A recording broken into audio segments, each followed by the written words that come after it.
nombre no lo conozco, te presentas, por favor. Buenas tardes, mi nombre es Marcela Jordán, soy reportera local del departamento de Chocó, Colombia, de un municipio conocido como el Nuevo Vidrio del municipio de San José de Cabo.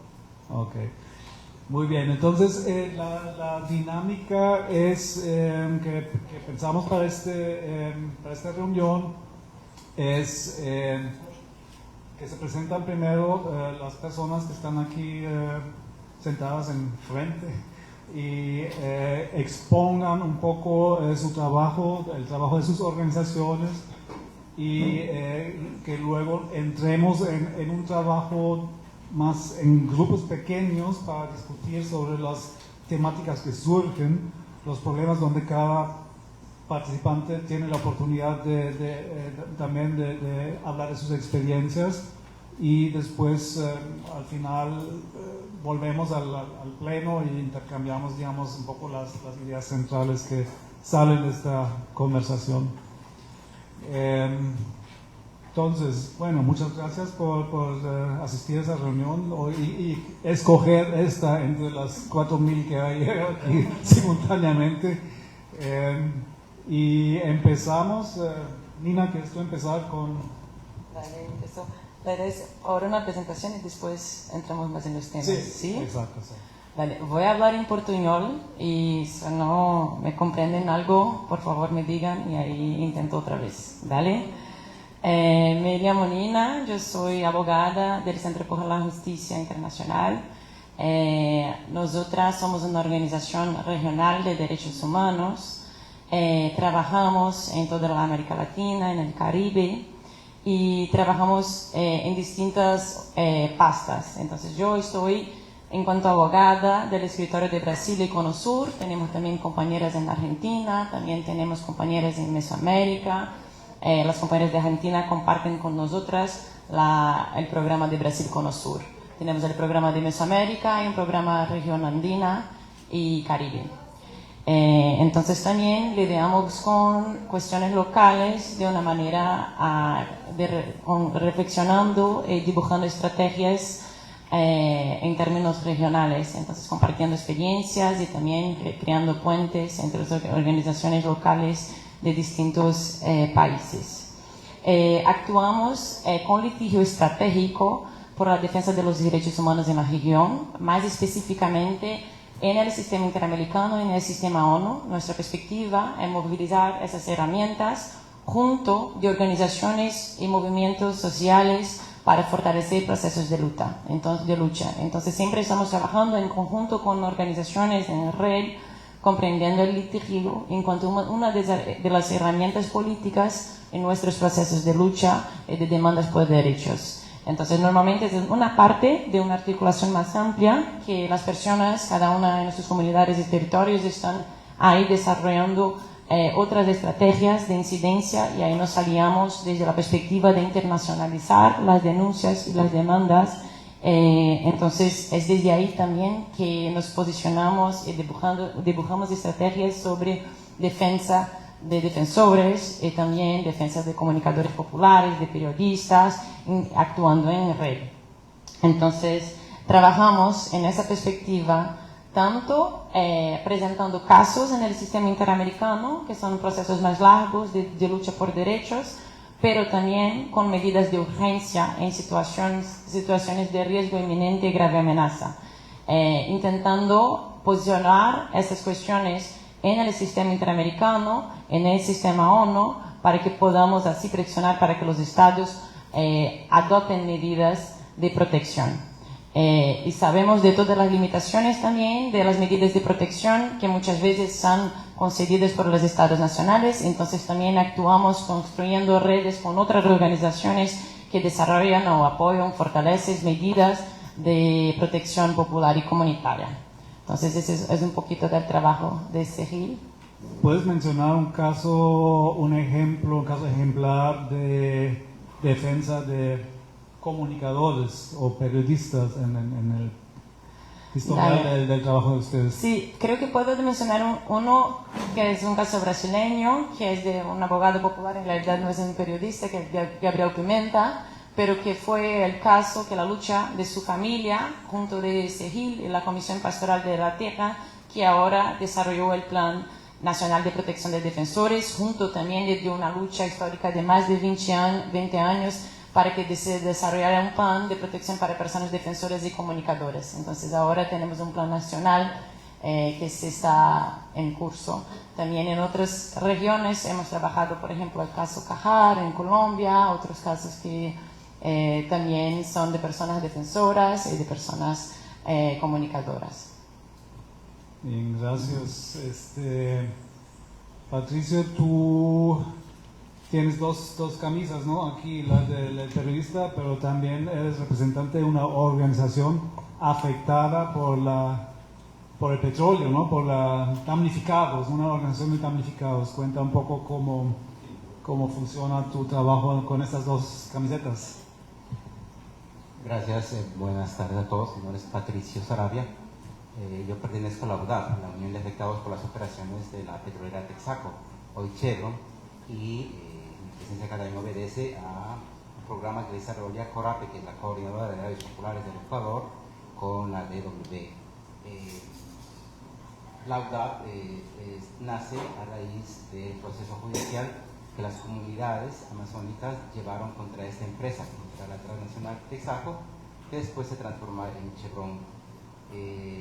Entonces, la UDAP es una organización defensora de derechos humanos, de derechos ambientales, y después de que se logra el triunfo judicial, porque la justicia de Ecuador condenó a Texaco a reparar la Amazonía por el crimen ambiental cometido, la UDAP se especializa en algunos de los temas precisamente de reparación de la Amazonía y llevamos adelante un programa de salud para las personas con cáncer.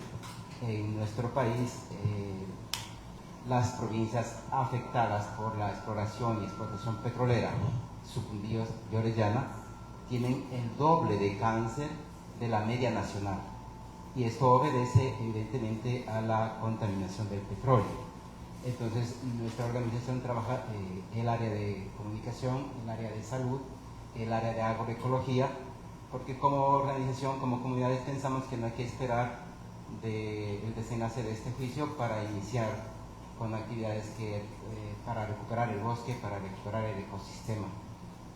Nosotros, y es público conocido, que Chevron no pagó la sentencia, no cumplió y se valió de un arbitraje internacional para, en vez de pagar la sentencia, recibir una indemnización millonaria porque supuestamente su inversión se había afectado.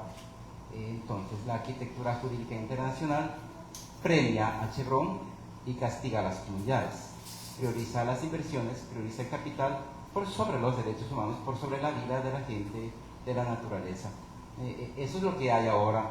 La UDAP forma parte de un colectivo a nivel internacional que es de Amigos de la Tierra, y conjuntamente con ellos y otras organizaciones en todo el mundo están haciendo incidencia ante las Naciones Unidas para el tratado vinculante.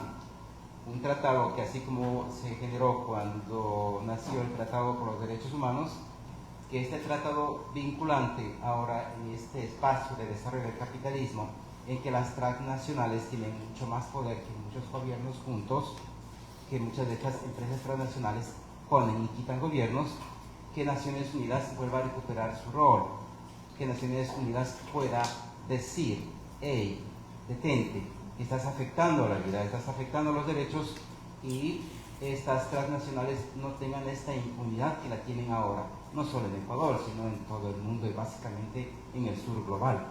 Ahora mismo ellas tienen impunidad en todo el planeta, y esa es la realidad. Para esa realidad nosotros luchamos porque haya un tratado vinculante que regule y sancione a estas transnacionales.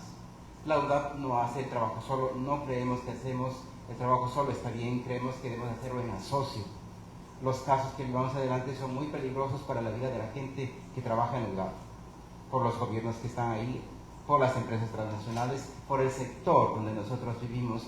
Nosotros tenemos la frontera con Colombia, y en Colombia históricamente ha habido un conflicto armado muy duro, durísimo, para quienes como ecuatorianos no teníamos estos niveles de violencia que ahora como Ecuador sí tiene.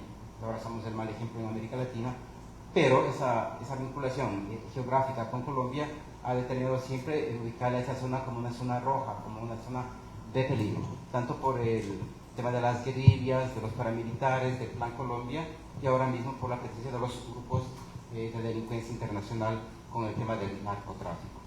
Más o menos ese es el panorama, y en ese marco la UDAP siempre busca a socios, aliados en toda América Latina y en el mundo para que nos ayuden a replicar las historias y también para proteger la vida. Patricio, yo tuve la oportunidad este año de visitar a la emisora en Sucumbíos, y me di cuenta que la organización de damnificados está justo enfrente, cruzando la calle. Entonces, ¿qué son ustedes? ¿Son ustedes una asociación con radio, o son una radio con vecinos que son como, hay una relación más como abiertas? ¿Cómo se gestionó esa relación? Gracias, Matías, me haces acordar que yo fundé la radio. Yo cuando fui a la Amazonía de Misiones, porque yo había estudiado periodismo en la universidad, el monseñor, que era un hombre progresista, dijo: necesitamos una radio, porque imagínense, en esa época en la Amazonía no había vías, la gente no podía comunicarse, y la radio es un espacio por el cual tú puedes comunicar a tu familia a centenares de kilómetros que ya llegaste, que tranquilos, que no ha pasado nada. Más o menos así, entonces se creó esta radio. Yo nunca trabajé en la radio. Nosotros, yo les había dicho, la UDAP es una entidad de derechos humanos que busca socios, que busca juntarse con las otras comunidades, con otra gente, con otras organizaciones, para apoyarlos mutuamente. Entonces, ahí, por ejemplo, en uno de los casos emblemáticos, que creo que es el que me toca hablar hoy acá, el caso Mecheros, de las 9 niñas demandantes, no es solo la UDAP. Si bien nosotros lideramos, pero al lado nuestro está Radio Sucumbíos. Al lado nuestro está la Radio Ecuador, de la misma Amazonía, está la Guambra Comunitario, está la CORAP, está la Federación de Mujeres de Sucumbíos, están los pueblos originarios. Entonces buscamos que sea como un enjambre, que nos dé un poco de protección frente a la violencia que puede desatarse, violencia institucional desde el gobierno o de las empresas. ¿Ya llegaron los traductores? ¿Alguien necesita traducción o estamos bien así? Hay traducción de portugués, de español a portugués, de portugués a español, lo que necesiten. ¿Alguien precisa de traducción por portugués? No, podemos seguir. ¿Y de inglés? ¿Alguien? Does anybody need English translation? Not yet. Bueno, Patricio mencionó como la violencia del conflicto armado, ya se siente también en la zona fronteriza de Ecuador, incluso más allá. O sea, cuéntanos un poco en tu región cómo es el trabajo, ¿no? Cómo se presenta en este momento, y todos sabemos por las noticias que el acuerdo de paz no funcionó así como todo el mundo lo esperaba, y otra vez hay mucho conflicto en los territorios, y son precisamente los defensores y los comunicadores aquellos que sufren más de esa situación. Por favor, cuéntanos un poco de tu experiencia, de tu trabajo. Bueno, buenas tardes nuevamente. Mi nombre es Marcela Bordán, soy de Colombia, del departamento de Chocó y del municipio de Cabo. Y soy de un territorio donde yo creo que decirle que hay una zona comunitaria, y es lo que nos pero aún seguimos a la espera de esa transformación que acaba de mencionar. Entonces, como periodistas, a nosotros tenemos que resolver un tema que nos debe abordando. No debe contarlo ellos, y que mi toque sabe mucho que era la minería. Pero la minería siempre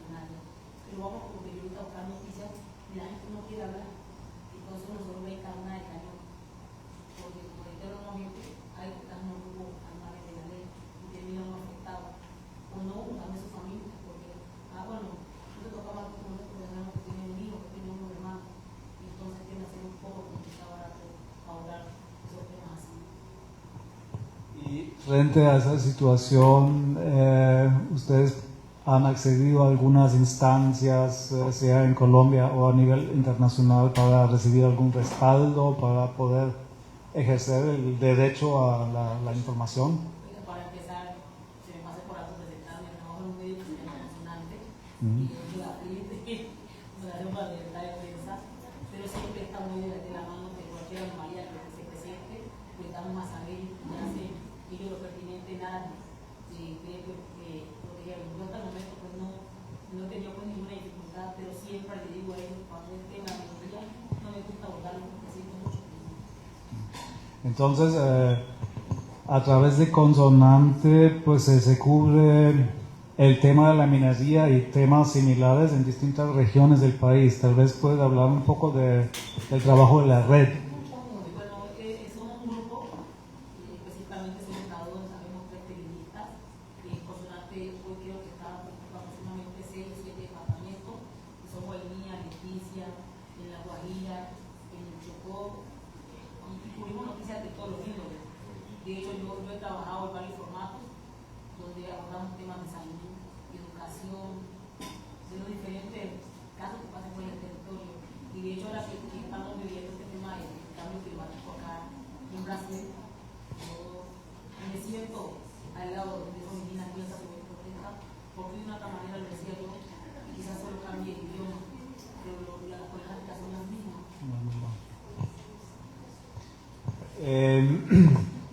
Esto es coincide con lo que tú escuchas, digamos, de tus colegas también de otros países, no me imagino. O sea, ¿cómo se gestiona una articulación para la defensa de este tipo de grupos, sean comunicadores, sean defensores en la región? Vale, perfecto. Creo que nosotros todos tenemos, los distintos países tienen cuestiones mucho en común, ¿no? Y bueno, tenemos nosotras algunas estrategias para lidiar, también para enfrentar las violencias y las amenazas contra comunicadores, periodistas, defensores. Creo que puedo presentar un poco algunas rutas que para nosotras en CEGIL utilizamos. Hay otras, pero esas son las que creemos que pueden darnos respuestas desde la dimensión internacional. Entonces también una premisa para un poco esas rutas que movilizamos es que ya hemos intentado en el país lograr acceso a protección, pero eso no fue posible, tanto por muchas veces, por ejemplo, los programas de protección nacional tengan muchas insuficiencias, limitaciones o mismo baja confiabilidad en países cuando, por ejemplo, el Estado, y que muchas veces sabemos que eso pasa, es el principal violador y que paga la amenaza por sus brazos armados. Entonces, en esos contextos, muchas veces, después de intentar articulaciones en los caminos, en las rutas locales, comprendemos que es importante hacer una denuncia internacional, solicitar una medida de urgencia en el ámbito internacional para así lograr tener más presión para la adopción de medidas de protección.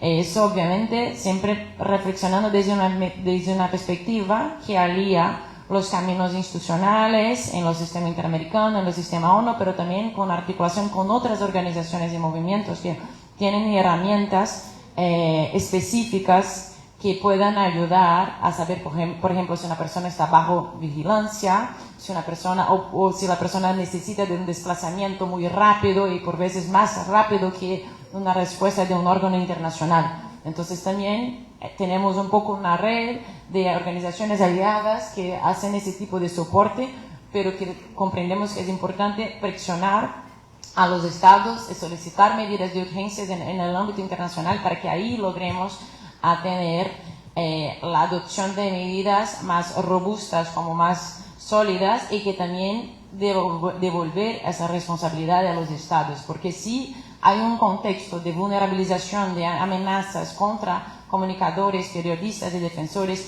eso es responsabilidad estatal que deja que sea por sus propios agentes, ¿no? Sus propios funcionarios o por otros grupos, que ese contexto perdure. Entonces también es un trabajo de señalar que sí, el Estado está siempre involucrado en ese tipo de violencia y que para nosotros de Latinoamérica eso no es ninguna novedad, ¿no? Todas nosotras sabemos mucho de eso. ¿Dónde es lo más terrible, lo más horrible y dónde hay gobiernos que más o menos están dispuestos a colaborar? Esta pregunta es difícil, ¿no? Porque creo que en nuestros contextos vivimos muchas contradicciones. Entonces muchas veces con gobiernos que creemos que va a ser más progresistas tenemos grandes decepciones. Entonces seguramente ahorita podemos hablar que Argentina está en un contexto muy duro, seguramente con toda la locura de Milei, pero también tenemos muchas contradicciones en países que sí viven en un momento en tesis más progresista. Ahora, por ejemplo, en Brasil hemos dado un paso largo de avance con ese que hablé antes sobre el Plan Nacional de Protección de Defensores, que es un marco después de 20 años de lucha del Comité Brasileño de Protección de Defensores y Comunicadores, de todo eso, pero al mismo tiempo también tenemos números alarmantes de muertes, de asesinatos, de amenazas contra personas defensoras, contra comunicadores. Entonces también tenemos una gran contradicción, porque muchas veces hay un avance desde un brazo, desde una línea específica del gobierno, pero no tenemos avance de las otras agendas. Vivimos esas contradicciones, sabemos que por veces tenemos aliados, pero que también necesitamos presionarlos porque la responsabilidad estatal es una. Entonces hay que hacer ese tipo de movimiento. Y justamente por eso que presentamos medidas de urgencia en los sistemas internacionales. Y ahí creo que puede apuntar algunos tipos de medidas que nosotras de CEGIL movilizamos. Una es en situaciones de grave riesgo, de inminente riesgo de un daño a una persona y que tiene que ver con una amenaza concreta a su integridad física o a su vida. Ahí podemos presentar una solicitación de medidas cautelares a la Comisión Interamericana de Derechos Humanos. Eso es un tipo de medida que la Comisión hoy en día tiene una perspectiva más restrictiva, entonces tenemos que hacerlo cuando haya un riesgo, demostrarle que tenga mucha conexión con derecho a vida e integridad personal. En otros contextos, no en ese contexto de protección de personas comunicadoras, de defensores, eso es un problema porque muchas veces no hay la relación entre la violación a los derechos a la vida pasa por la violación al medio ambiente, a un río, a otros, ¿no? Entonces, muchas veces en español, pero dale, ayúdenme, entre una cosa y otra, pero cuando estamos hablando de la realidad de comunicadores y de personas defensoras, sabemos que muchas de las veces es explícito la violación, el inminente riesgo a los derechos a la vida y a la integridad personal. Entonces, delante de eso, podemos presentar una solicitación de medidas cautelares a la Comisión Interamericana. ¿Y qué eso significa? Significa que ese órgano del sistema interamericano que tiene la responsabilidad de recibir esa denuncia va a evaluar si hay ese riesgo, si se demuestra que ese riesgo también es un riesgo actual, entonces, y que es un riesgo inminente, y ahí se puede otorgar, como conceder ese tipo de medidas. Y que nosotras para hacerlo tenemos que demostrar el contexto donde ese tipo de amenazas está ocurriendo y también demostrar todos esos requisitos específicos de gravedad, de violación a la integridad personal, de actualidad. Y ahí podemos también solicitar qué tipo de medidas de protección deseamos. Eso no significa que la Comisión va a dar exactamente las medidas que solicitamos, pero podemos ya dibujar un poco, expresar lo que comprendemos que es una medida de protección, porque muchas veces también en la perspectiva estatal de protección es la policía. Sabemos que muchas veces la policía, cada persona, cada comunidad, cada territorio, incluso cada persona va a tener una opinión sobre la policía, pero sabemos que muchas veces la policía es un brazo de mucha violación de derechos. Entonces no es una alternativa interesante. O por veces hay una persona que es el grande enfoque de las amenazas, pero que toda su comunidad está afectada. Sus amigos, sus hijos también, porque sábese que si se viola, o si se amenaza o si se efectúa una violación a un pariente de esa persona, eso también va a ser una violación a esa persona. Entonces también podemos solicitar medidas que sean más amplias de protección colectiva. Eso no es tan simple, no es tan sencillo, pero es algo que podemos desarrollar, solo para concluir rapidito. Y cuando la comisión otorga esas medidas, si las consigue o si muchas veces lo hace de una manera más amplia, como que el Estado tal garantice la seguridad de la persona tal. Se abre una mesa de negociación entre el Estado y la persona y las organizaciones que la acompañan, que la representan jurídicamente, o si mismo la persona ella misma está presentando esa demanda, para ahí acompañar cómo va a se dar esas medidas de protección. Y ahí también la comisión tiene la responsabilidad de hacer un seguimiento si se están adoptando esas medidas, si están siendo efectivas, y ahí en ese seguimiento, por ejemplo, en muchos contextos, por veces es necesario incluir a una persona más en cuanto beneficiaria de medidas cautelares si el riesgo se aumenta, ¿no? Si es para la comunidad, o si el riesgo se cesa por algún motivo, también esas son suspensas. Entonces ese es uno de los caminos, creo que puedo hablar de los otros después. Sí, entonces, hagamos un pequeño simulacro. Aquí tenemos una comunidad en el Chocó, Colombia, totalmente expuesta a amenazas, a violencia, una radio que sí hace parte o está vinculada a la FLIP, o sea, la Fundación de Libertad de Prensa en Colombia, que defiende a los periodistas, a los comunicadores, que hacen un registro juicioso de las violaciones. Pero ¿qué puede hacer, por ejemplo, adicionalmente? ¿Qué puede ofrecer CEGIL y cómo se puede llevar el caso a las instancias como la Comisión Interamericana para que haya un avance concreto, ¿no? Para las comunicadoras en el territorio? ¿Qué necesitarías?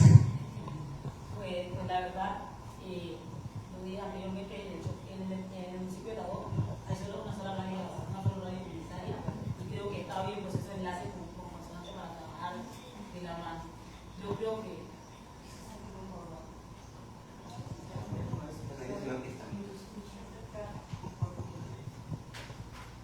para poder abordar esos temas, creo yo que mucha seguridad, porque a rato nosotros como periodistas criados y nacidos en ese territorio, a rato nos convertimos en la voz de los que no tienen voz, y a rato hay gente que quiere hablar pero siente temor. Entonces sería un poco más de seguridad, quizás acompañamiento a esas personas, porque allá es un pueblo tan chico que todo el mundo se conoce, ¿ya? Pero no sabemos por detrás de las espaldas qué tiende a pasar. Y entonces creo, para abordar por ejemplo un caso de minería, porque todo el mundo conoce el tema del mercurio, que hoy está haciendo pues mucha afectación, y la idea es que hoy se pueda hablar, negociar con el gobierno para que se pueda trabajar la minería libremente. Entonces les reitero nuevamente, sería muy bueno una parte de seguridad, ¿ya? Para poder abordar esos temas y que la gente conozca lo que se está viviendo en el departamento de Chocó. Es una tierra muy bonita. Tengo muchas ganas de conocer. Sí, es que creo que seguridad es muchas cosas para personas distintas. Entonces, por veces, como tener cámaras es algo que ya en el espacio que ya funciona, o tener teléfonos propios que tengan mecanismos de señalar que la persona está en un momento de urgencia. Hay también la posibilidad de que se ha recomendado que la acompañen los caminos de la persona, o que tenga una ronda de seguridad, por ejemplo, que pase en el barrio, por ejemplo. Entonces hay muchos formatos distintos de generar ese tipo de seguridad. Y una otra cosa que es importante, que es más difícil de que logremos a acceder en cuanto a una medida cautelar, pero que podemos hacerlo si presentamos un caso, pero ahí es un otro camino que tarda muchos años, porque en la medida cautelar tenemos la respuesta rápido. Un caso es un litigio de largo plazo, para que tengamos cambios estructurales, pero muchas veces ellos nos posibilitan, es en realidad su principal aporte, es que tengamos no solo medidas de reparación hacia las personas que tuvieron sus derechos violados, pero también medidas de no repetición. Entonces, y que ahí podemos demandar cambios en las causas estructurales de las amenazas. Porque, por ejemplo, si una de las causas es las cuestiones relacionadas a la minería, eso se puede ser debatido dentro de un caso. Pero eso es un camino, como por ejemplo tu organización tendría que hacer una reflexión como tenemos ganas de también comprender si hay violaciones demostradas que sean suficientes para la presentación de un caso, y ahí sería un poco hacer reuniones de estudios para reflexionar si es estratégico que se haga eso, pero también si hay como fuerza y alineamiento para que tengan un camino de 15 años, por ejemplo, pero que después pueda se lograr una sentencia condenatoria del Estado colombiano que diga que es necesario, por ejemplo, garantizar cambios en la educación en relación a derechos humanos y defensa de personas comunicadores, que se pueda tener cambios en las autorizaciones que se les dan a las minerías, por ejemplo, que pueda tener medidas específicas de enfrentamiento a los grupos armados, que entonces son cambios mayores. Con las medidas cautelares, las posibilidades que tenemos son de cosas más específicas relacionadas a la amenaza puntualmente, pero ahí también podríamos, si no fuera, por ejemplo, por ese camino, podríamos hacer solicitaciones también a los sistemas de la ONU. Entonces, creo que puedo también un poquito después hablar sobre eso. Quiero resaltar algo muy importante, y es que hoy en Consonante, el medio de trabajo, antes de nosotros de movernos a hacer cualquier tipo de reportería, ellos manejan su seguridad ya en Bogotá, porque estamos acá en nuestro territorio, y lo primero que nos dicen es en qué vehículo vamos a ir.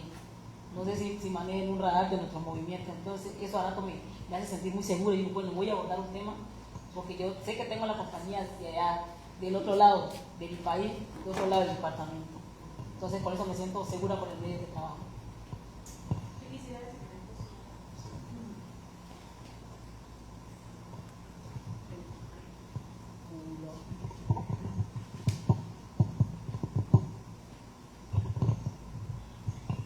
Gracias. Listo, yo trabajo con Sori, tengo como la suerte de trabajar con Sori y con los 26 periodistas que hacen parte de la red de Consonante, y en los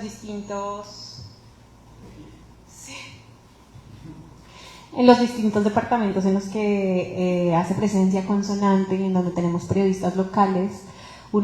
Pues hay minería, o sea, en la mayoría de los lugares hay solicitudes y procesos para hacer exploración minera, a pesar de que la ministra de Ambiente venga a la COP30 y diga que no se va a autorizar la minería, que considero también, eso pone un poco más en peligro el tema de cómo se hace periodismo cuando se desconoce cuáles son los procesos mineros en Colombia y lo difícil que es descubrirlos. Entonces sí quisiera como exponer un poquito como lo difícil que es, como lo mencionaba Sori, para los periodistas locales primero tratar de hacer una investigación sobre minería cuando la minería funciona de la mano de los grupos armados. No puede haber minería, generalmente en donde hay exploración minera se le paga a los grupos armados para poder hacer la explotación minera, ya sea en río, ya sea, bueno. Pero además, esa es otra forma en la que se sostiene la guerra en Colombia, y eso es difícil, digamos, de investigar y de solventar desde el periodismo. Pero además está el tema de la cercanía de los periodistas con la gente, o sea, los periodistas de la red saben quiénes son las personas que pertenecen a los grupos armados, las personas, o sea, y así como ellos saben, todo el mundo los conoce. Entonces ese tipo de investigaciones alrededor del periodismo local son difíciles, porque si bien sin los periodistas locales no sabemos bien cómo funciona el periodismo ni cómo funciona todo el tema del conflicto, es difícil ponerlos a investigar ese tipo de temas, y creo que casi siempre se ofrecen garantías para periodistas que van a los lugares, investigan y salen, pero no para los periodistas que están ahí en el lugar y en donde se debería reforzar el periodismo, ¿no? En donde debería darse herramientas, respaldo, tanto de organizaciones internacionales como de exigir al Estado que permita el ejercicio periodístico de parte de las comunidades, y no solo del periodismo corporativo, digamos, o del periodismo más urbano. Entonces, en ese sentido sí quisiera como, y cada departamento tiene como un conflicto. Entonces, en el caso de Sori, pues está este conflicto de que hay una tradición minera muy importante en Tadó, que la mayor parte de la gente vive de la minería, y eso genera opiniones muy polarizadas acerca de qué hacer con la minería, pero también está el hecho de que la mayoría de las personas se dedica a la minería tradicional, al barequeo, y que unos pocos son los dueños de las dragas, ¿no? Que están sacando la minería de forma mucho más grande y que lo hacen con la ayuda de los grupos armados. El oro está carísimo, por ejemplo. Ahora se va a abrir otra mina en La Guajira, a pesar de Cerrejón, o sea, y de que Consonante ha acompañado muy de cerca ese caso. Se ha pasado por encima de las comunidades, se ha pasado por encima del periodismo local, y aún así se está autorizando otra mina. En el Chocó también otra mina de cobre. Entonces eso, como que quisiera que conversáramos también un poquito como de cuáles son esas garantías para la gente que está dentro del territorio y no necesariamente para quienes están afuera y finalmente no viven esos conflictos, porque para uno de periodista que no vive el conflicto es mucho más fácil investigar que para quien hace parte del territorio.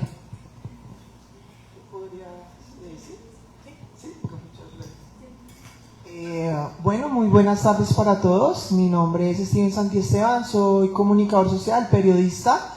Actualmente hago parte de una organización que se llama Grupo Comunicarte. Es un placer conocerte. Yo siento que te he visto ya en algún lado cuando he tenido la oportunidad de ir al Chocó.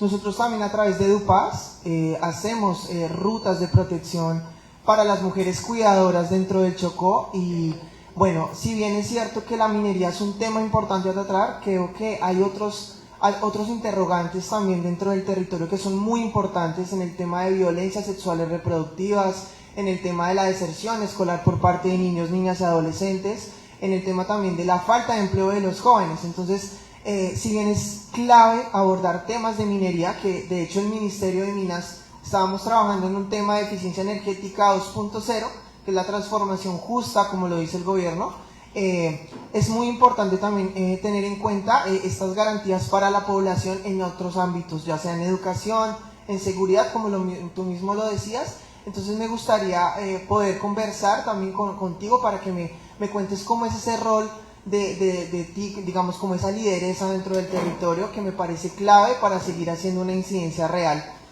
No verlo, como decías tú, a través como de periodistas, sino estar dentro del territorio, escucharlos a ustedes y hacernos parte de su cotidianidad. Entonces, es un gusto de verdad conocerte y estar acá presente dentro de la COP30. Bueno, igualmente creo que quizás me hayas visto en Ruta Pacífica, que es una oficina de Quito donde se vela por el bienestar de la mujer chocuana.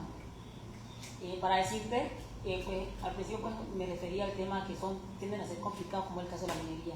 Que lo he abordado muchas clases de temas, porque siempre digo, antes de ser periodista soy humana y me envuelvo en medio de mi territorio, me recorro las calles conociendo las problemáticas de mi territorio, me reúno con los jóvenes charlando.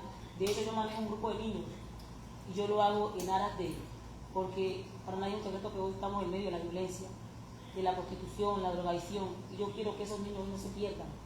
Yo me los reúno, son aproximadamente 30 niños los que yo los reúno. Ahora que estoy acá, deben estar diciendo cosas, llegar a la sobrina para que nos reunamos, porque ya tengo prácticamente 15 días por fuera de ellos. Abordo diferentes temas, los propongo en el Consejo de Redacción para hablar de la mujer. De hecho, soy una mujer defensora, porque antes en el municipio no era muy bien visto el tema del deporte, específicamente el fútbol en la mujer. Decían que la mujer únicamente debía estar dedicada a su hogar, pero gracias a Dios se le puede dar un auge muy fuerte al fútbol, y hay mujeres que juegan fútbol. De hecho, ahora en Consonante vamos a tocar un tema relacionado con el fútbol en las mujeres. También el tema de educación hemos hablado también bastante. Llevo a los colegios he hablado con algunos líderes porque el tema de las ETS, enfermedad de transmisión sexual, ha tenido un alza también muy alto en el municipio de Ecuador.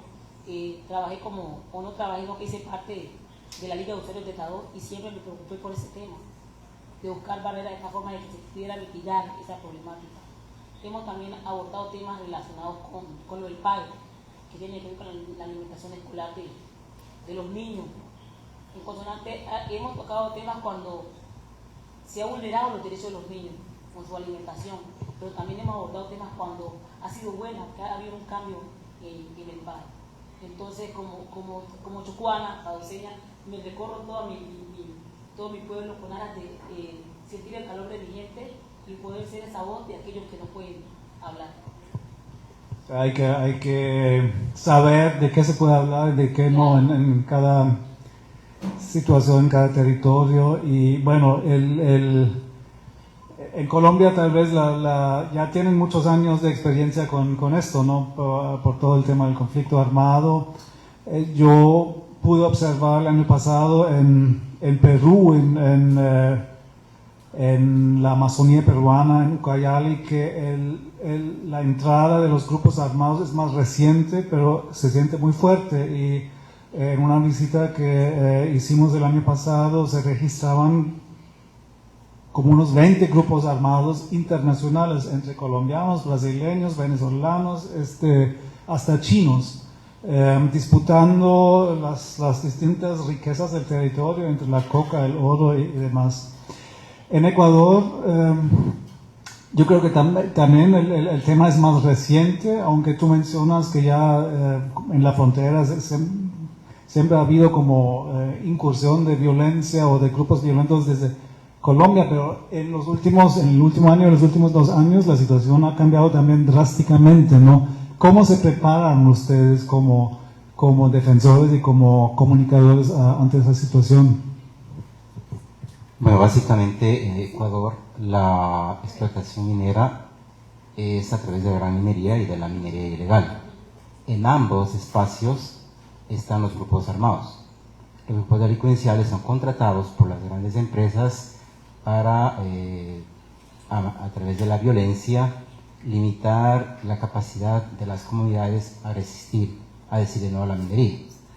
En los espacios donde se practica la minería ilegal, estas empresas, entre comillas, que hacen minería ilegal, también cuentan con el auspicio o el hermanamiento con grupos delincuenciales que a base de la violencia armada controlan esos espacios y esos territorios. Entonces se vive un espacio de que no hay un Estado que regule la vida en ciertos territorios, pero eso se hace también a conveniencia del mismo gobierno. Nosotros en la Amazonía Norte es una zona evidentemente petrolera, pero ahora mismo la Amazonía Centro y la Amazonía Sur sufren por el tema de la minería a gran escala. Y en este proceso Ecuador, a través de la Constitución, establece que la ciudadanía puede decidir si quiere o no quiere minería en su territorio. El último caso que se ha dado es el famoso en Cuenca, porque el Estado concesionó una área para una minera extranjera, le concesionó, y el pueblo cuencano en las urnas le dijo no queremos minería acá, tampoco queremos minería en el Chocó andino. Sin embargo, el gobierno hace caso omiso de esa decisión popular y le concesiona la minera. Los cuencanos tuvieron que manifestarse públicamente en un evento, en un día en que se suspendieron las clases y todo el mundo en Cuenca salió a decirle no al gobierno. Y el gobierno tuvo que, por fin, recular. Pero lo hace ya frente a una situación de enorme conflictividad y de enorme participación ciudadana, pacífica, frente a esta situación. En general, los grupos delincuenciales están para servir a las empresas extranjeras y para servirse con grupos locales en la minería ilegal. Entonces, no vivimos, por ejemplo, en provincias como Napo, que están arrasando algunos ríos por el tema de la minería. No hay Estado, no hay policía, y las comunidades, especialmente indígenas, son las primeras que sufren las consecuencias de esa ausencia del Estado, de esa política criminal generada por el mismo Estado, provocada por el mismo Estado.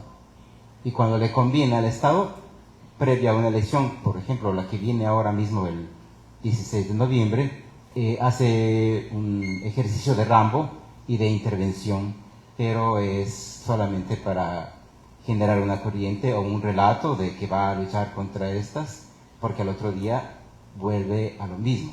La lección que nosotros tenemos dentro de nuestra organización es que hay que juntarse y no hay que esperar que el vecino o que alguien te ayude, sino desde nosotros mismos.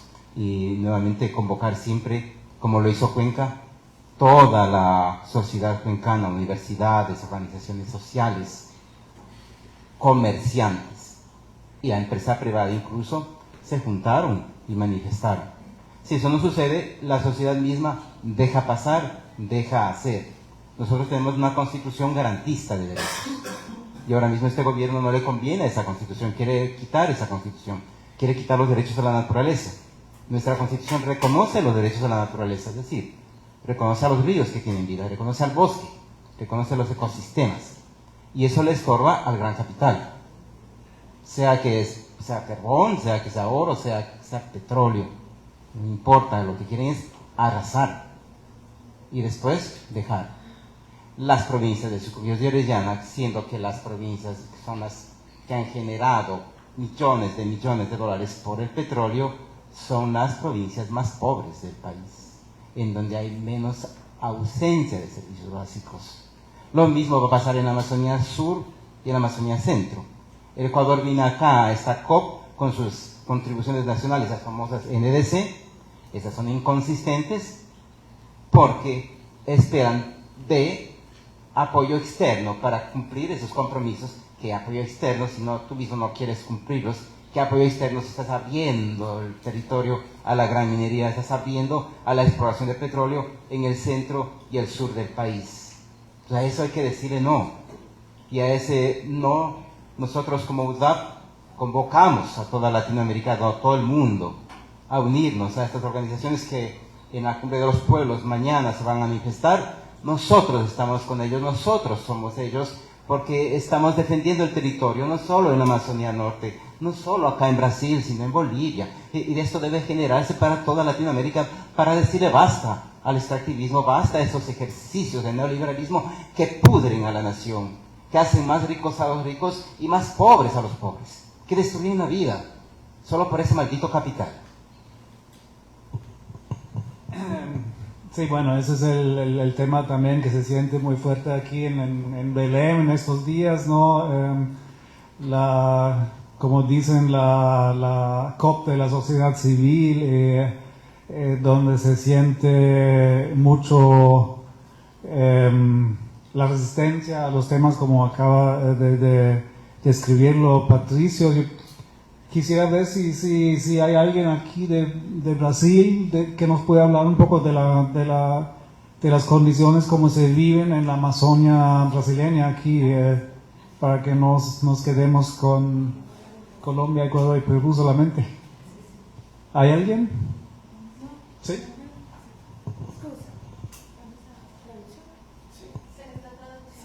Sí, tenemos traducción. ¿Preciso traducción? ¿Hay alguien que habla español que necesita traducción hacia el español? Cuando van a hablar portugués. Sí. Ok. Vengan aquí, les voy a dar el micrófono. ¿Inglés? ¿Alguien en inglés? ¿No? Ok.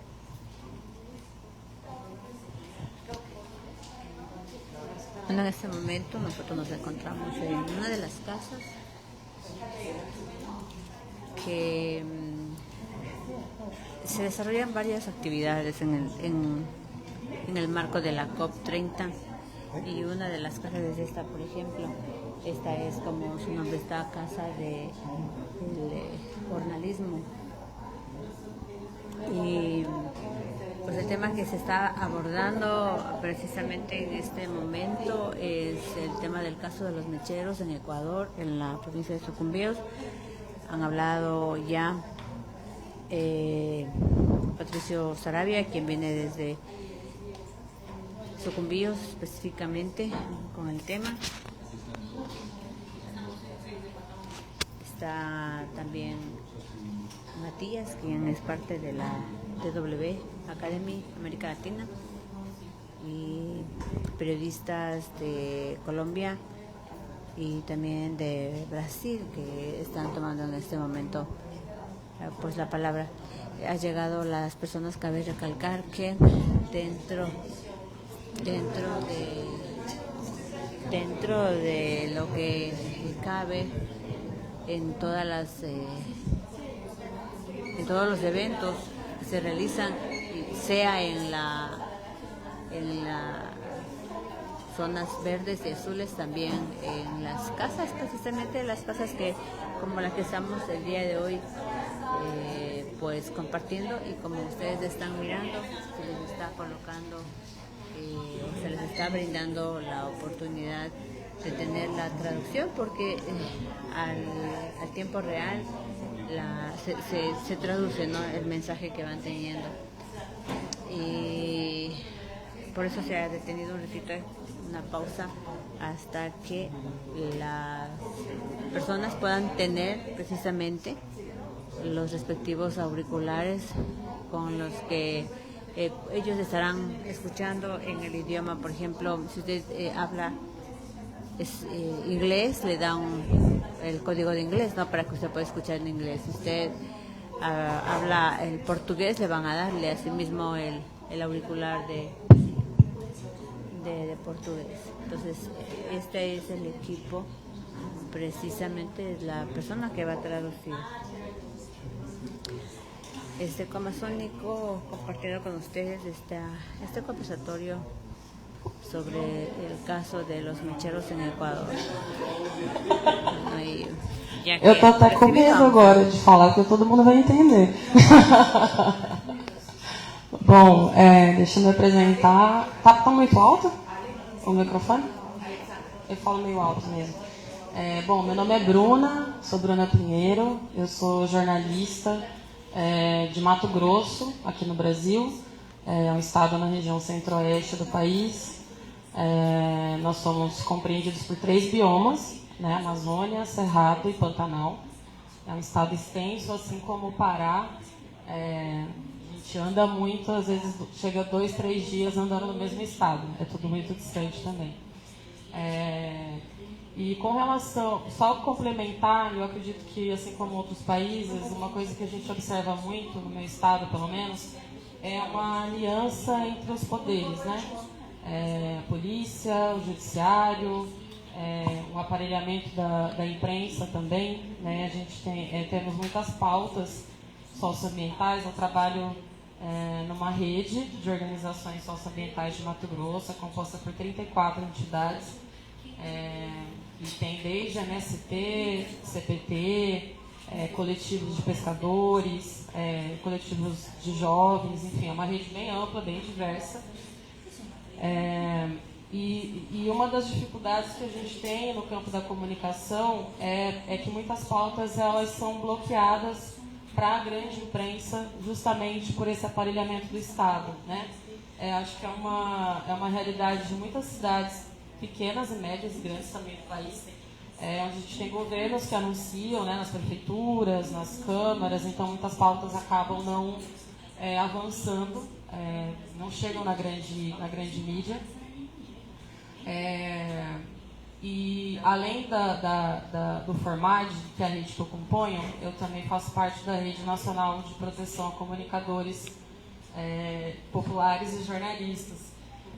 E é também uma realidade de quase todo mundo esse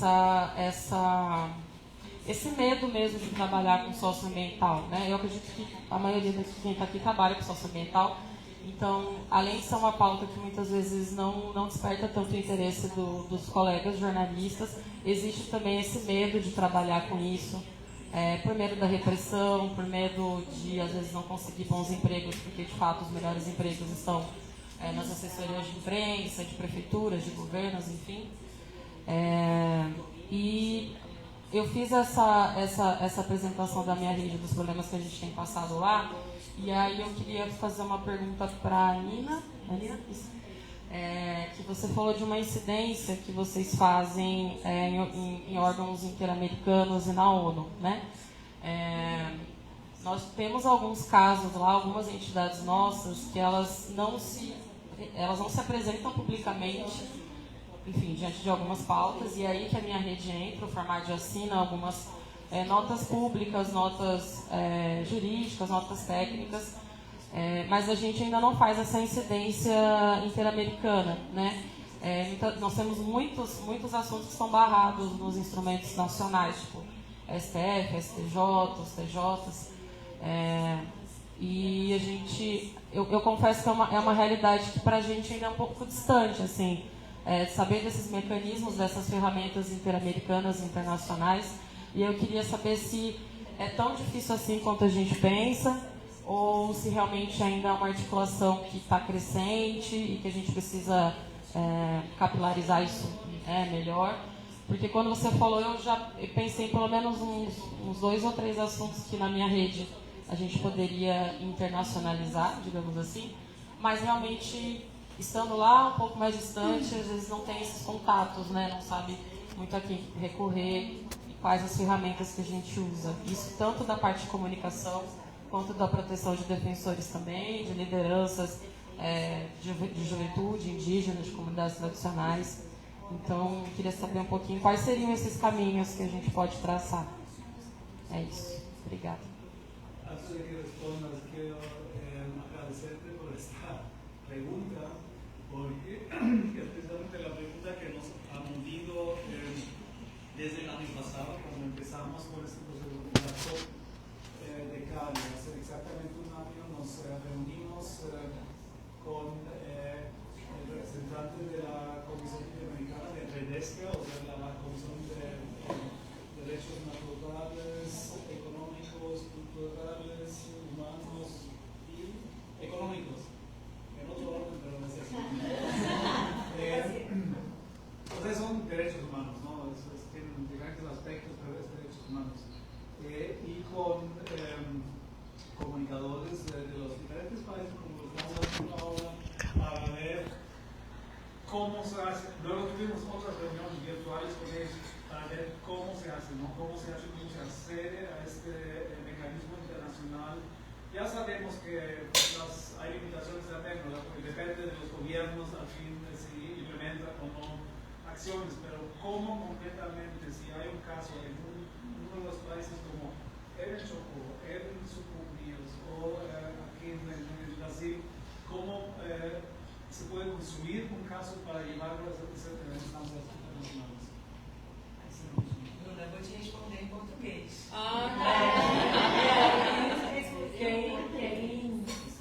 Não funciona? Mas eu falando assim não quero me ouvir, né? Primeiro, só tirar uma dúvida da campanha da consonante. Eu sei que tu has preguntado y quería hablar como de la situación de los comunicadores de los territorios, pero lo que yo estaba hablando era justamente de eso, como las medidas, cuando hablamos de medidas cautelares, por ejemplo, es justamente para que las personas puedan seguir actuando en sus territorios. No es para personas que van o salen, porque incluso eso puede pasar puede hacer sentido presentar una medida cautelar en ese sentido, pero cuando estamos hablando de una persona que se queda en el territorio, que sus vínculos afectivos, comunitarios están ahí, el riesgo es mucho mayor. Entonces, sobre esos casos que yo estaba hablando aquí, no impide que se haga con comunicación más comercial, pero vía de regla, por ejemplo, los casos de CEGIL, los casos de otras organizaciones que trabajamos con eso, son de comunicadores comunitarios, de personas que sí están en los territorios. Entonces, solo para que, ¿vale? Es que creo que quizás algo tenga se perdido en el portuñol. Entonces, e aí, passando agora para essa pergunta, Bruna, eu acho que assim, o caminho do sistema interamericano é uma das estratégias que a gente pode mobilizar. Não é necessariamente a estratégia que vai ser mais efetiva em todos os casos, né? Como ele mencionou, depende também do nosso contexto político e do que a gente entende que a gente consegue mobilizar em termos de pressão para que as medidas que a gente está solicitando nesse âmbito sejam cumpridas. Porque quando a gente está fazendo uma denúncia uma solicitação de medidas de urgência, né, no sistema interamericano, ou apresentando uma denúncia no sistema ONU, esses sistemas vão estar depois interpelando e falando com os nossos estados, né, com os nossos países. Então, se a gente não tiver nenhum tipo de interlocução interna, obviamente que a gente pode fazer isso para poder, enquanto uma medida de pressão da comunidade internacional, tentando buscar outras redes aliadas, mas a gente sabe que a gente vai ter baixa efetividade no cumprimento dessas medidas internamente. Tem casos, por exemplo, que a gente fica muito tempo sem conseguir avançar com eles, com muitas dificuldades, e depois, quando a gente tem um momento de mais interlocução, a gente consegue avançar mais. Mas existem obrigações internacionais e que os países que estão vinculados, né, a esses tratados e a esses sistemas, eles têm que dar cumprimento. Então, é uma esfera político-jurídica, como qualquer coisa no âmbito do direito, é sempre político-jurídico, né? São sempre os dois elementos juntos. Mas esse fica isso ainda mais evidente, porque o cumprimento depende também desse lugar de incidência e de pressão política. Por isso que a gente faz isso em rede. Porque a gente vai, depois que tem uma medida cautelar outorgada pela Comissão Interamericana, a gente vai fazer barulho de que o Estado brasileiro está sendo obrigado a cumprir medidas de segurança relacionadas à rádio e tal. Porque isso vai fortalecer a gente politicamente para poder cobrar e sentar com o governo federal e falar: a gente quer as medidas tais e tais e tais, contando com a pressão da Comissão Interamericana. Óbvio que existe um lugar de distanciamento, e acho que essas conversas, né, e esses espaços é justamente para a gente poder desmistificar isso, né, e que cada vez mais isso pode ser uma ferramenta apropriada, né, pelos comunicadores populares, pelas rádios, enfim, que a gente possa mobilizar isso, inclusive porque não precisa ser advogado para fazer esse tipo de requisição. Né, uma pessoa defensora de direitos humanos, uma pessoa pode aceder, estou fazendo a mistura das duas vezes, pode ingressar, né, com uma solicitação no sistema interamericano, a não ser quando a gente está litigando um caso, que é um outro caminho, que aí no momento final do caso, quando vai para a corte, aí precisa ter de fato uma pessoa advogada. Mas até lá, não precisa. E tem muitas organizações e movimentos que fazem um trabalho primoroso sem ter advogados nas suas coletividades. Então, para apresentar uma solicitação de medidas cautelares, atualmente a gente faz isso pelo site da comissão.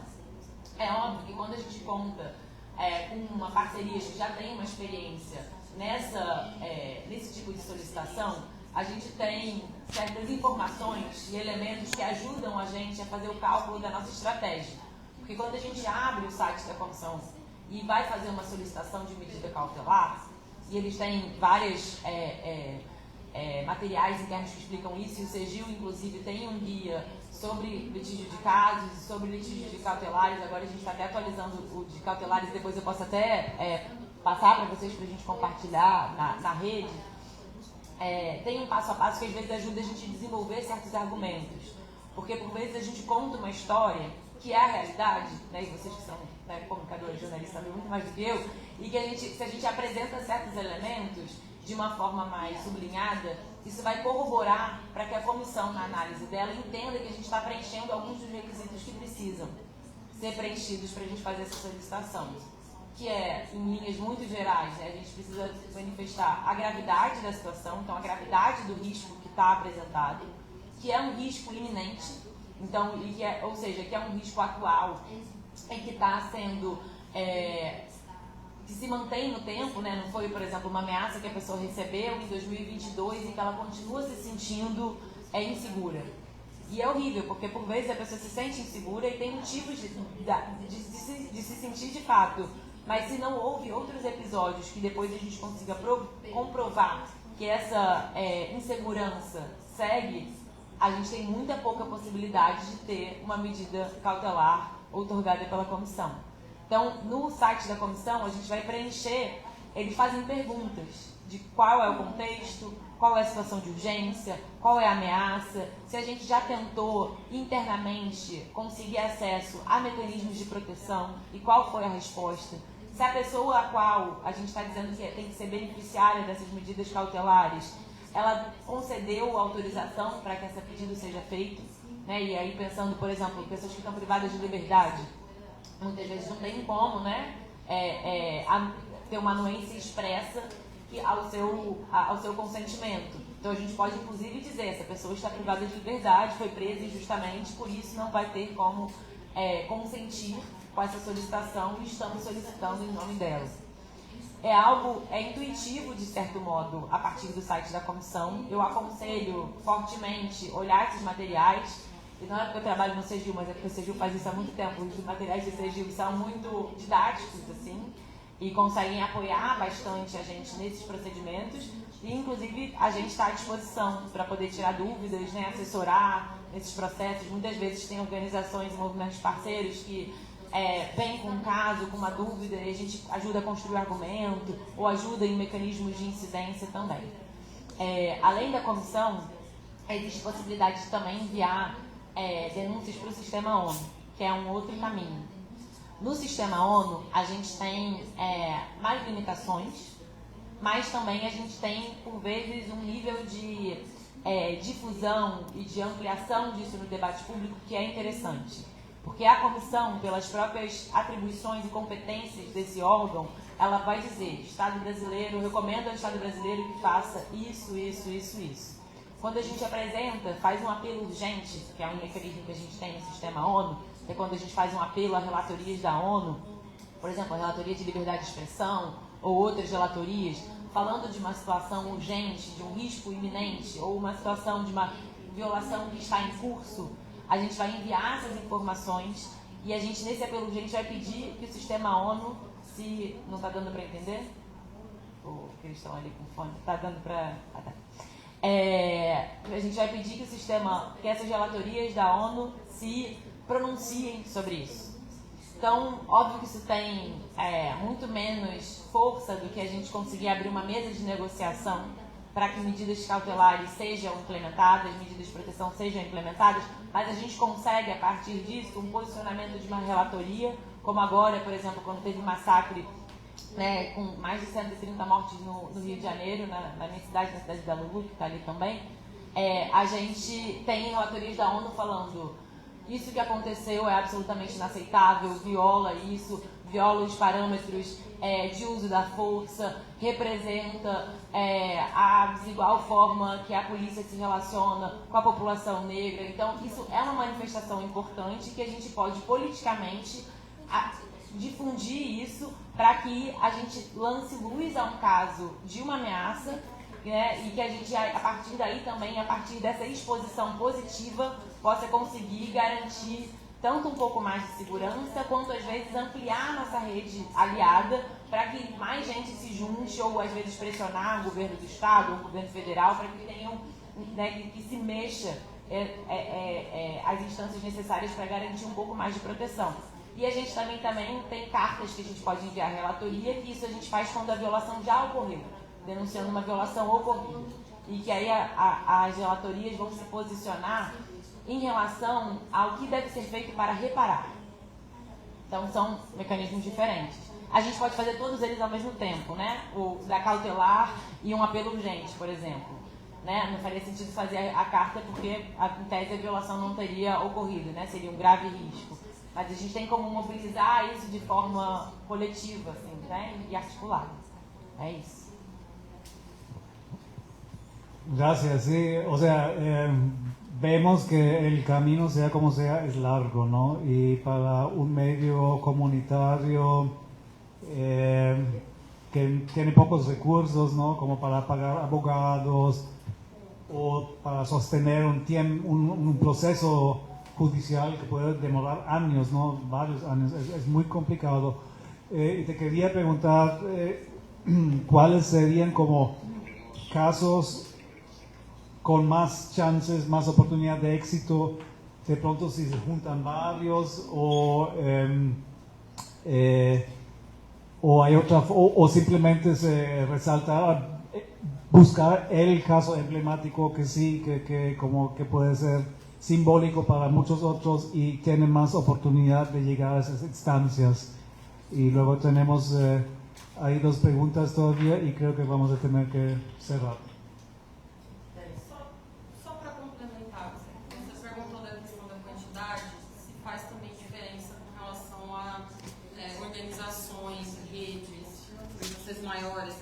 nacionais, internacionais, tipo WWF, isso, assim, se isso também lá para a ONU faz algum tipo de diferença, ou redes grandes com número de filiados e tal. Só para complementar. Perfecto. Voy a hacer migración ahora para responder você. Creo que lo que estamos hablando de dos cosas distintas. Hay las medidas cautelares, que no son casos que tardan millones de años como los casos cuando presentamos un caso. Es porque normalmente hablamos caso de una manera genérica para se referir a todo. Pero son dos sistemas distintos. Podemos presentar un caso y que ahí la estrategia es distinta y que hay otros cálculos para hacer, y que creo que ahí, un poco como hablabas sobre comprender algo que sea, por ejemplo, muy emblemático, pero que represente una realidad cotidiana, y que ahí tenemos más posibilidades de que ese caso sea un mecanismo, después que haya una sentencia condenatoria contra el Estado, un mecanismo de cambio estructural. No solo de reparación, y que es muy importante para las personas, las víctimas, las personas que fueron directamente afectadas, pero que también puede representar un cambio estructural en el contexto más amplio del país. Y los casos sí tardan como 15 años, 20 años, son casos largos y que es bueno hacerlos en red, posiblemente más de una organización presentando un caso junto.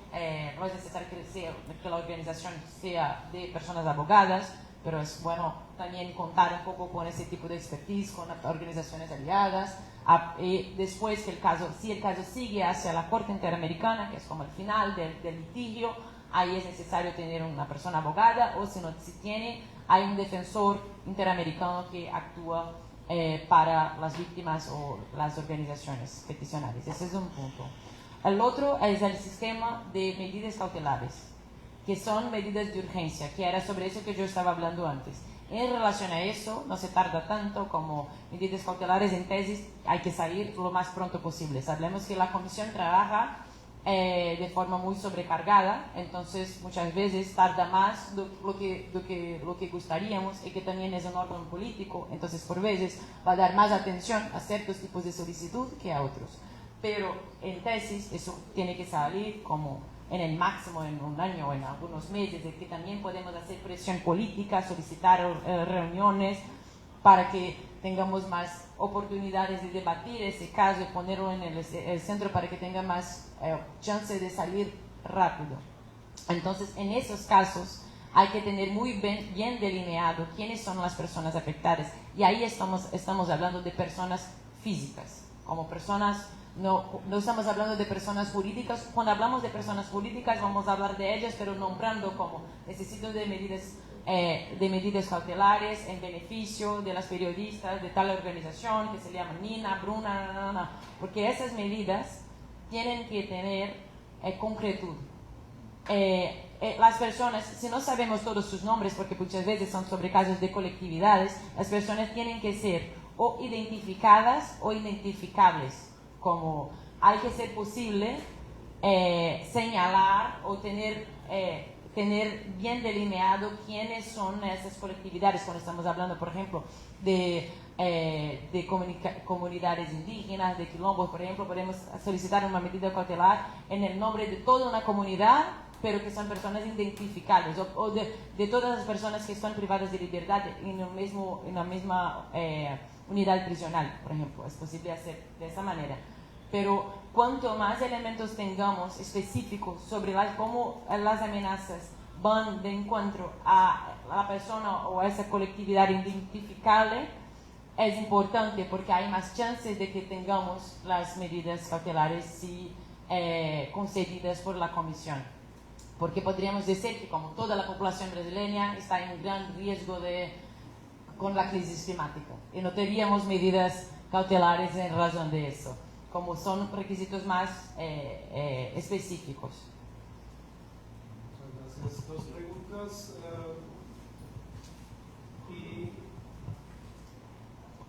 Gracias. Muy rápidamente, Lorenzo Vargas de la UAC, organización que trabaja por el derecho a la comunicación. Para la compañera de Colombia, la pregunta es: ¿cómo produces contenido o cómo haces periodismo en un contexto en el que familiares, gente trabaja en la minería? O sea, tú estás denunciando, o no sé si siempre estás denunciando, o cómo navegas ese contexto no necesariamente peligro de los mineros, que es bastante complejo, pero a nivel social, en la que la gente depende de eso para comer, digamos.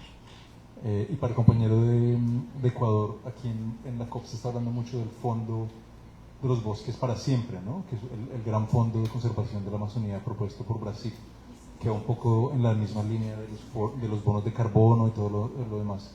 Tú que estás en una región petrolera, este tema de la transición energética y la transición justa, ustedes como periodistas, ¿cómo lo están abordando? Gracias.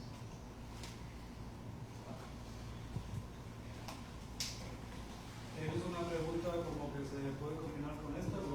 Pues quizás podemos conectarla más que pregunta. No sé si los voy a poner en un compromiso. Yo vengo de Venezuela. ¿Cómo documentar casos de violación de derechos humanos cuando el mismo sistema de Naciones Unidas ha denunciado al Estado como violador de derechos humanos? Eso sería una pregunta por allí. Y lo otro, mencionabas tú hace rato, bueno, la Amazonía peruana, ecuatoriana, brasileña, pero no se menciona Venezuela. La mitad del territorio venezolano es territorio amazónico, ¿no? Tuve la oportunidad de esto brevemente, en un proceso de investigación justamente del agua en el territorio amazónico, y digamos el arco minero del Amazonas se ha convertido pues en la monedita de oro para el Estado y para los grupos irregulares. Y el tema de la información es un tema sesgado, ¿no? De hecho, la Deutsche Welle sale de Venezuela del sistema de cableras. ¿Cómo abordar el tema venezolano? He estado acá en distintos escenarios y Venezuela tiene poca presencia, si se quiere, de medios o de participación popular o de participación de las organizaciones. ¿Cómo hacer para que Venezuela, digamos, yo sé que ustedes no tienen la respuesta, pero quizás en la reflexión vuelva o por lo menos documentar algún caso que tenga éxito, ¿no? en el caso venezolano, y ver cómo vemos el periodismo desde afuera, cómo ustedes ven el tema del ejercicio del periodismo desde afuera, sabiendo que pues todos estamos en riesgo en cualquier territorio, independientemente de donde podamos ejercer este periodismo. Ya. Vamos con las respuestas uno por uno. Respuesta a la pregunta por... Bueno, el tema de la minería, pues siempre digo que es un tema complejo y que no se puede jugar con la cuchara del otro, ¿ya? Pero es como un juego, porque allá también se ve mucho de la política. Y entonces yo ahora me río cuando toco temas políticos, porque allá se habla mucho del Partido Liberal, del Partido Conservador, y eso que el gobierno que está de turno ahora es el Partido Liberal, entonces la gente siempre se ve incomodar, vos estás hablando más de mi alcalde. Pero hay otro grupo de gente que van a sentir contentos porque están hablando en contra del mandatario que está de turno. Entonces ahora se vuelve más complejo, pero hay temas que le apasionan a la gente. Y me sugieren, Sori, ¿por qué no abordas temas referentes a la tradición? Y ahí entonces la gente se super emociona. De hecho, yo en Consonante saqué un podcast relacionado con el mal de ojo. Y es un tema de una creencia que hay en el territorio y a la gente le gustó mucho. Entonces, cuando abordamos temas de política, hay controversias de un lado, controversias de otro lado. Hay cosas negativas y cosas positivas. Pero cuando es tema de tradición, a la gente le gusta. Y también cuando hay algún hecho, podría decir, por ejemplo, un tema noticioso en el hospital, de que la gente se queda, que hay que mirar que en el hospital se está manejando muy mal el tema de la entrega de fichos. Vamos como periodistas, y ahora como periodistas, no como líderes, a querer hablar con la gerente del hospital para que pueda mejorar eso y que la gente se sienta más cómoda. Entonces, reitero nuevamente el tema complejo de la minería, pero el resto de los temas me los abordo todos. Gracias. Es complejo, pero nosotros tenemos un punto de vista bien radical. Nosotros pensamos, por ejemplo, que toda esta cuestión de las cumbres climáticas es una hipocresía grande, porque los países del norte ya se fijaron, son ellos a la final los que ponen la plata, las transnacionales, para estas cumbres. Y son ellos, el protocolo de Kioto, el acuerdo de París, y el otro día no cumplen. Eso de 1.5 grados centígrados. No van a cumplir. ¿Y quiénes son los responsables? Pues ellos son los que generan más gases de efecto invernadero, no las comunidades amazónicas. Los países del sur generan poquito, ellos bastante. Y a la hora de la verdad, es como que ellos estuvieran en una posición de generosidad a los países del sur, porque van a financiar este megaproyecto de Amazonía tal y cual, que va a traer los bosques, va a proteger la diversidad. Esas son falsas soluciones. Peor es que vienen de las empresas transnacionales con sus compras de carbón. Compran conciencias para mi punto de vista. Eso está mal, porque al final el planeta va a alcanzar la cuota de 1.5 grados y después va a alcanzar la cuota de 2 grados. ¿Qué van a hacer? Si esos miserables, perdonen la palabra, no tengo otra palabra porque ¿cuántas cumbres van? Y esto se hace cada año, no como el Mundial de Fútbol que por lo menos es cada 4 años, esto es cada año. Y en la conferencia del año siguiente es que hemos logrado avanzar y ahora tenemos este otro protocolo y este otro mecanismo que nos va a hacer más eficientes y vamos a ser más sostenibles y ahora hay más de 150 millones de dólares que vamos a poner y ahora sí vamos a lograr. Pero es que eso lo venimos viviendo desde el protocolo al primero y no funciona así. El planeta te está diciendo está mal, váyanse al carajo con ustedes, empresas transnacionales y gobiernos, me refiero especialmente.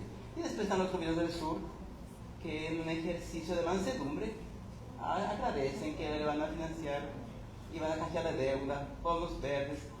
Yo mismo trabajé en Naciones Unidas 6 años. De los 50 millones de dólares del programa de Pro-Amazonía en mi país, créanme que no llegó a la 100ª parte de esas comunidades. Todo se queda por ahí. Esas son falsas soluciones. Es hora de que las comunidades, por eso yo estoy feliz de haber venido aquí, porque mañana voy a manifestar. Por lo menos voy a decirle, no, esto es un engaño. Debemos decir ya basta. Como pueblo, como sociedad, como padres que vamos a dejar a nuestros hijos, de todos los colores, de todas las naciones, de todos los pueblos. Es miserable lo que hacen. A ustedes les ponen aquí, ay, demonios, estoy estresado porque mira, hay 40, 50 eventos al mismo tiempo, ¿a cuál voy? Pues te están mareando, pues te están metiendo el dedo, ¿qué quieren ellos? Y después llegas agotado a casa, ay, por lo menos logro hacer esto. Eso al diablo. La cumbre de los pueblos debe manifestarse mañana y decirle claramente, no queremos esto. No funcionan las cosas así. Están degradando al planeta, están degradando la vida. Debemos detener. Tiene que haber otro mecanismo de conversar entre iguales. Decirles, a ver, ustedes generan más, sean responsables. Y no estoy hablando de dinero, estoy hablando de gases de efecto invernadero. Bajen la cantidad de gases de efecto invernadero. Nosotros tenemos la capacidad, la Amazonía tiene la capacidad, esos pueblos han tenido la capacidad milenaria de ser sostenibles, de vivir bien. Y no como ahora, con limosnas. Gracias. Vamos al caso venezolano. Y la pregunta que se puede hacer desde el sistema interamericano, ¿no?, para apoyar a los periodistas, a los comunicadores de Venezuela. Creo que una cosa, yo soy, hablando acá como hablando del sistema interamericano, parece una persona muy entusiasta, pero también soy una persona muy crítica al sistema interamericano y a la ONU. Entonces, son parte de nuestras estrategias políticas. Sin ilusiones sobre ellos, sobre sus posibilidades, sobre sus estructuras, sobre los procesos políticos que llevaron a sus fundaciones al final. Es estrategia táctica en mi visión. Entonces, por ejemplo, si para ustedes comprenden que es interesante presentar denuncias,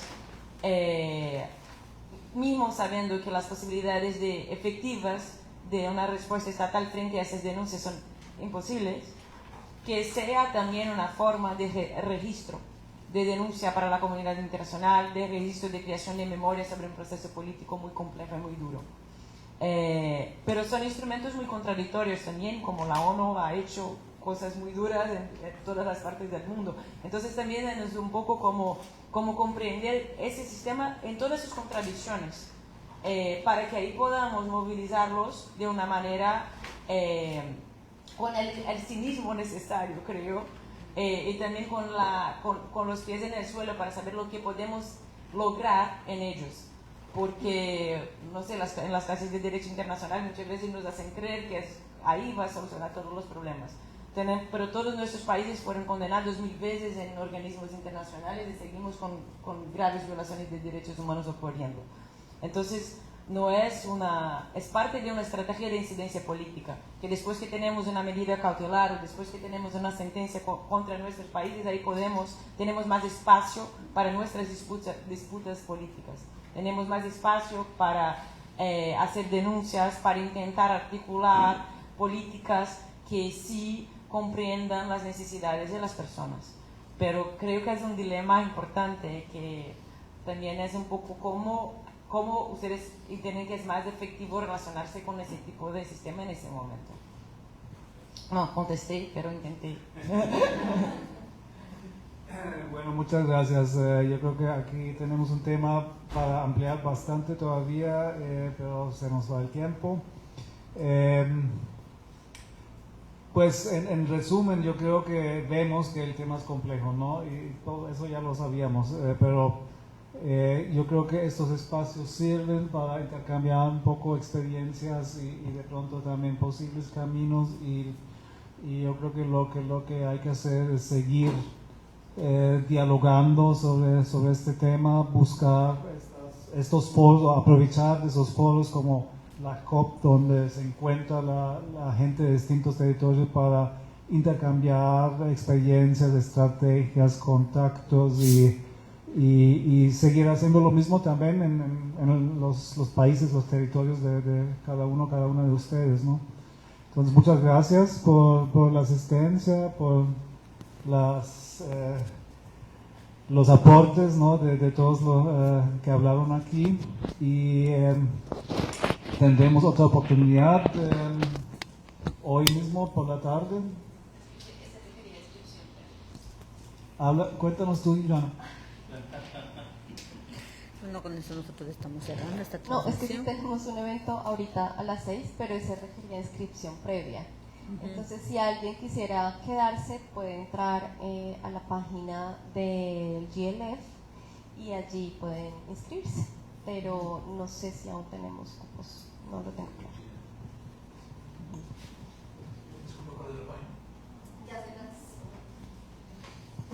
Entonces, bueno, a ver si hay cupos, pueden ver. Si no, de pronto aquí afuera todavía hay posibilidad, si aquellos que tienen un tiempito para quedarse y intercambiar contactos, WhatsApp o Signal o emails, y seguir conversando, ¿no? Muchas gracias.